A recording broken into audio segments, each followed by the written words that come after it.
नमस्कार दोस्तों, कैसे हैं आप सभी। आज की कहानी का शीर्षक है अपना अपना सहारा। मंदिरा, क्या सोच रही हो? सुबह सुबह खिड़की पर खड़े मयंक की आवाज़ सुनकर मंदिरा ने आंखों से आंसू पोंछते हुए कहा, आज तुषार को गए पूरे 2 साल हो गए। याद है आज उसकी बरसी है। मयंक, भगवान ने हमारे साथ इतना बड़ा अन्याय क्यों किया? उसे बुलाना ही था तो मुझे ही बुला लेता अपने पास। अब आगे की ज़िंदगी कैसे कटेगी? हमारी इकलौती औलाद ही हमसे छीन ली ईश्वर ने। कहते हुए मंदिरा मयंक से लिपट कर रोने लगी। मयंक पत्नी को चुप कराते हुए कहने लगा, काश उसने शादी की होती तो आज कम से कम एक बहू तो होती जो हमारे बुढ़ापे का सहारा बनती। कम से कम अमेरिका में ही अपनी पसंद की लड़की से शादी कर लेता। पति की बात सुनकर मंदिरा को जैसे कुछ याद आ गया। हाँ, जब उससे आखिरी बार फ़ोन पर बात हुई थी तो वह कह रहा था कि आपके लिए बहू पसंद कर ली है, घर जाऊंगा तो सब कुछ बताऊंगा। तुम भी मंदिरा आज 2 साल बाद बता रही हो। मैं क्या करती? उसके बाद ही तो उसका एक्सीडेंट हो गया, फिर मुझे क्या होश था। लेकिन मंदिरा, अगर सच में कोई लड़की उसकी ज़िंदगी में थी तो उसका क्या हाल हुआ होगा। अब तक तो उसने शादी कर ली होगी और क्या पता उसके कारण ही उसका एक्सीडेंट भी हुआ हो। नहीं, उस समय कार में तुषार अकेला था और गलती आगे से आ रहे ट्रक वाले की थी। अच्छा, अब ये सब मत सोचो, मंदिर भी जाना है। बेटे की बरसी का कार्यक्रम उन्होंने मंदिर में सादे तरीके से किया। शाम के करीब 6 बजे थे कि दरवाजे की घंटी बजी। मयंक ने उठकर दरवाज़ा खोला तो सामने सलवार कमीज पहने एक लड़की खड़ी थी। उसने अपना परिचय तुषार की सहकर्मी के रूप में दिया। दोनों अमेरिका में एक ही हॉस्पिटल में डॉक्टर थे। उसने बताया कि उसका नाम प्रियंका है और वो पूरे 2 साल बाद भारत लौटी है। उन लोगों से ऐसे ही मिलने चली आई है। वे पूरे 2 घंटे रही और इन 2 घंटों में उसने घर का वातावरण ही बदल दिया था। कितने दिन बाद घर में हंसी की आवाज़ आई थी। जाते समय प्रियंका ने पूछा, आप लोगों को मेरा आना बुरा तो नहीं लगा? आप लोगों को? अगर मंदिरा ने बीच में ही कह दिया, नहीं, तुमसे मिलकर तो बहुत अच्छा लगा। तुम किसी दिन खाने पर आओ अपने घर वालों के साथ। प्रियंका के जाने के बाद मंदिरा ने मयंक से पूछा, मैंने उसे खाने पर बुलाया, गलत तो नहीं किया? पति के नाम में सिर हिलाने पर उसे राहत मिली। इसके बाद प्रियंका 2 बार तुषार के घर आई। एक बार अपने भाई भाभी के साथ भी आई थी। परिवार में उसके भाई भाभी ही थे। प्रियंका ने कई बार उन्हें अपने घर बुलाया पर हर बार वे टाल जाते। फिर अचानक 1 महीने तक प्रियंका नहीं आई। उसका फ़ोन नंबर भी मंदिरा से खो गया था। अक्सर दोनों की आंखें दरवाजे पर लगी रहती थी। आखिर एक दिन मयंक ने कहा, शायद अमेरिका वापस चली गई हो। अच्छा, याद है ना, कल 15 नवंबर यानी तुषार का जन्मदिन है। मंदिर जाना है सुबह। हाँ, कल वो पूरे 32 साल का हो जाएगा। दूसरे दिन जब मयंक मंदिरा मंदिर से लौटे तो दरवाजे पर प्रियंका को खड़ा देखकर मंदिरा बहुत खुश हो गई। फिर उसका ध्यान उस 6-7 महीने के बच्चे पर गया जो प्रियंका की गोद में था। दरवाज़ा खोलकर जब अंदर आए तो प्रियंका ने कहा, आप लोग मंदिर गए थे ना? आज तुषार का जन्मदिन है इसलिए। मगर तुम्हें कैसे पता? वही बताने आई हूँ। मयंक ने मंदिरा की तरफ देखा और सोफे पर बैठ गए। दोनों के दिमाग में एक ही ख्याल आने लगा कि कहीं ये वो लड़की तो नहीं जिसके बारे में तुषार ने बताया था। प्रियंका ने सब कुछ सिलसिलेवार बताना शुरू किया। आज से 4 साल पहले, मुझे याद है अच्छी तरह, उस दिन भी 15 नवंबर था। तुषार और मैं दोनों ही 3 साल के स्पेशलाइजेशन कोर्स के लिए भारत में आए थे। करीब 1 साल हो गया था अमेरिका आए। उस दिन जब उसने मुझसे डिनर पर चलने को कहा तब पता चला कि उसका जन्मदिन है तो मैंने हाँ कर दी। डिनर से लौटते वक्त जब वह मुझे घर छोड़ने आया तो उसने कहा, प्रियंका एक बात कहूँ? मैंने कहा, आज सब माफ़ है। अचानक मेरा हाथ पकड़कर कहने लगा, मैं तुमसे प्यार करता हूँ, तुमसे शादी करना चाहता हूँ। तुम मुझे सोच समझकर जवाब देना। और वो चला गया। मैंने उसकी बात को मजाक में लिया। फिर अगले 5 दिन तक वो हॉस्पिटल भी नहीं आया। फिर अचानक रविवार को सुबह मेरे घर आया और सीधे पूछने लगा, और क्या सोचा मेरे बारे में? मैंने आश्चर्य से उसे देखते हुए कहा, मुझे लगा तुम मजाक कर रहे हो। नहीं मैडम, मैं आपसे प्यार करता हूँ। हाँ, अगर तुम्हारी ज़िंदगी में पहले से कोई है तो मैं अपना हाथ पीछे खींचता हूँ, और नहीं तो प्लीज़ मुझसे प्यार न करने का कारण बताओ। उसके किसी भी सवाल के लिए मैं तैयार नहीं थी। उस दिन किसी तरह मैं उससे टाल गई। पिछले 1 साल से हम दोनों कार्डिक डिपार्टमेंट में साथ थे, मगर कभी लगा ही नहीं तुषार मुझे चाहता भी है। धीरे धीरे उसने प्यार में मैं भी रंग गई। अब हम दोनों रोज़ एक बार ज़रूर मिलते, भविष्य के लिए तरह तरह की योजनाएं बनाते। इस तरह 1 साल बीत गया। हम लोगों के कोर्स को अब 1 ही साल रह गया था, इसलिए हम लोगों ने फैसला किया कि जब कोर्स ख़त्म हो जाएगा तब अपने घर वाले को बताएंगे और उनके आशीर्वाद से शादी कर लेंगे। कोर्स का टाइम जैसे जैसे ख़त्म हो रहा था वैसे वैसे हम लोगों का पर पढ़ाई का बोझ बढ़ रहा था। रात रात भर हॉस्पिटल में ही रहना पड़ता। सब कुछ अच्छा चल रहा था, तभी अचानक तुषार का एक्सीडेंट हो गया। उसकी मौत ने मुझे पागल सा बना दिया। मैंने किसी तरह अपना बचा हुआ 2 महीने का कोर्स पूरा किया और फिर वहीं पर नौकरी कर ली।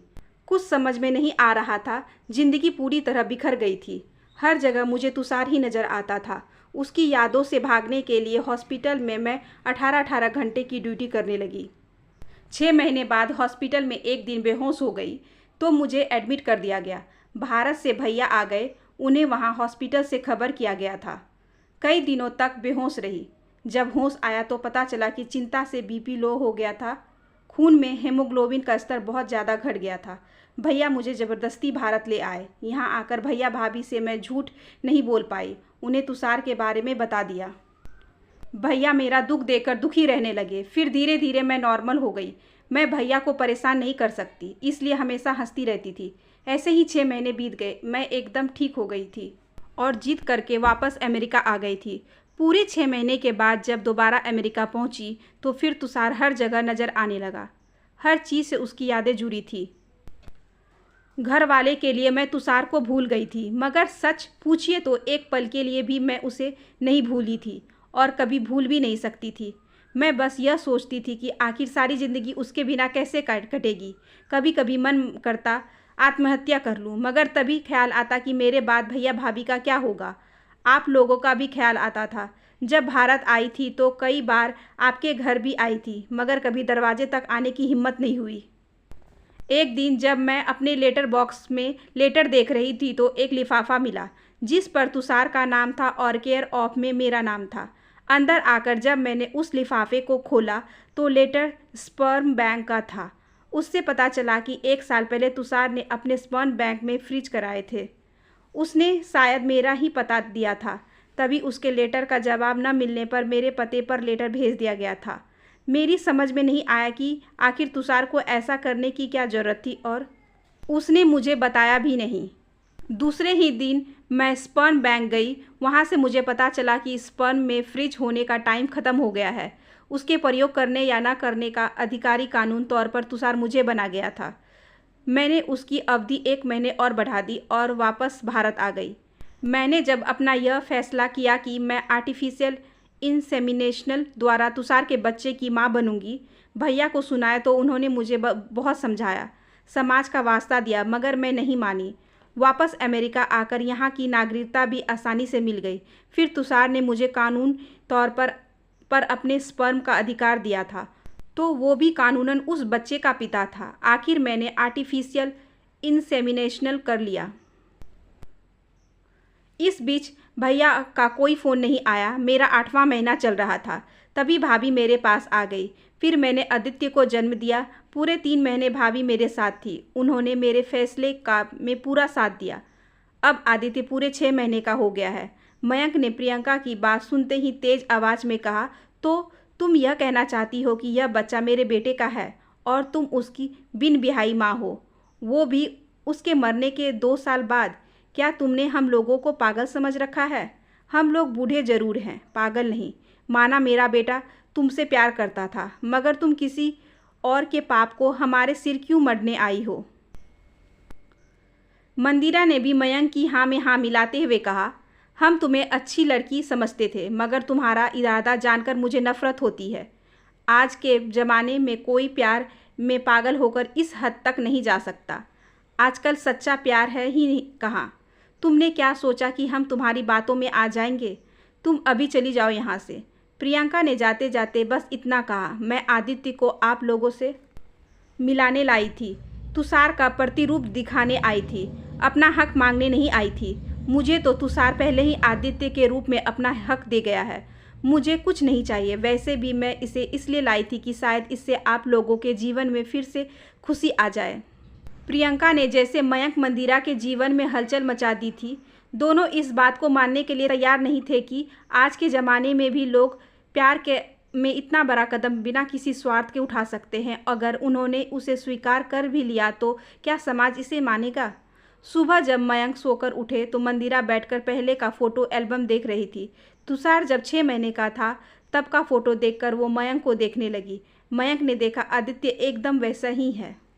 तभी फ़ोन की घंटी बजी। मयंक ने फ़ोन उठाया। प्रियंका की भाभी थी। उन्होंने कल के व्यवहार पर दोनों को खूब बातें सुनाई और कहा वो आप लोगों को सहारा देने आई थी। सोचा था उसके पास तो आदित्य है, पर आप लोगों के पास क्या है? मगर आप लोगों ने उसे बेइज्जत करके घर से निकाल दिया। आज वो हमेशा के लिए अमेरिका वापस जा रही है। फ़ोन कट गया। मयंक की आंखों से आंसू गिरने लगे। मंदिरा ने घबराकर पूछा क्या हुआ? उसने कहा मैं एयरपोर्ट जा रहा हूँ प्रियंका को रोकने के लिए। मैं भी साथ चलूँगी। लेकिन जब दोनों एयरपोर्ट पहुँचे तो प्रियंका की फ़्लाइट जा चुकी थी। मंदिरा ने कहा हम लोगों ने देर कर दी, अपना सहारा खुद ही खो दिया। तभी मयंक ने कहा नहीं, अभी देर नहीं हुई है, हम लोग खुद उसके पास चलेंगे। चलो अभी पासपोर्ट ऑफिस चलते हैं, इससे पहले कि देर हो जाए।